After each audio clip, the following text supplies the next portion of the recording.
And if it brakes, gas, turn. If it's a decreasing radius with an invisible apex. No, you don't want brakes, gas, turn. Correct. So whenever you can see your exit as you're coming into a corner, you will go to the throttle earlier because you can see where you're going. If you can't see, you're going to drag the brakes longer, so it will be brake, turn, and then gas on a decreasing radius. That would also be true of a downhill. Right. Because you don't have the confidence and you've not proved to yourself the physics of the fact that if you accelerate, the bike is more planted, especially on a downhill.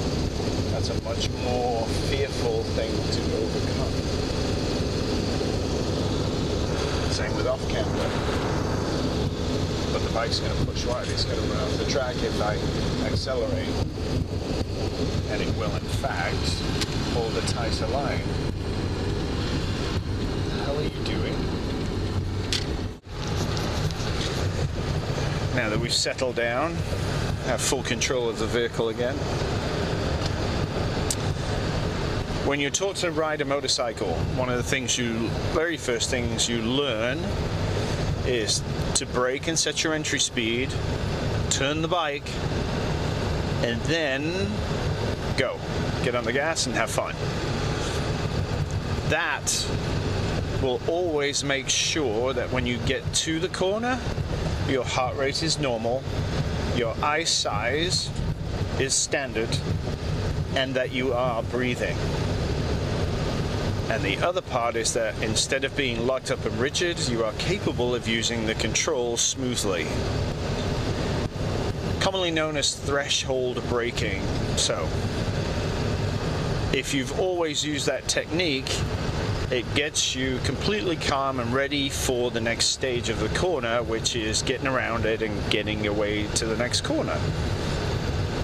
So, brake, turn, gas will stay with you pretty much all your life, especially in corners where the exit is hidden.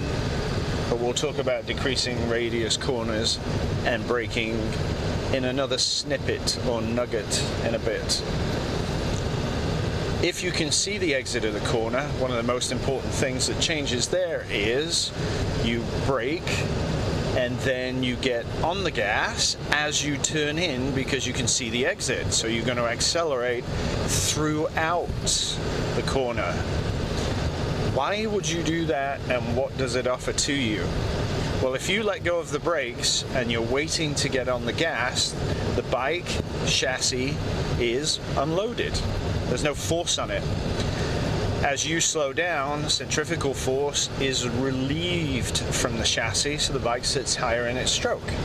And the suspension, as it has no load on it whatsoever other than your body weight, goes essentially epileptic and follows the contours of the road, which makes corners bumpy. If you go brakes and as you turn in, put the throttle on, then the motorcycle is loaded. How much throttle do you need?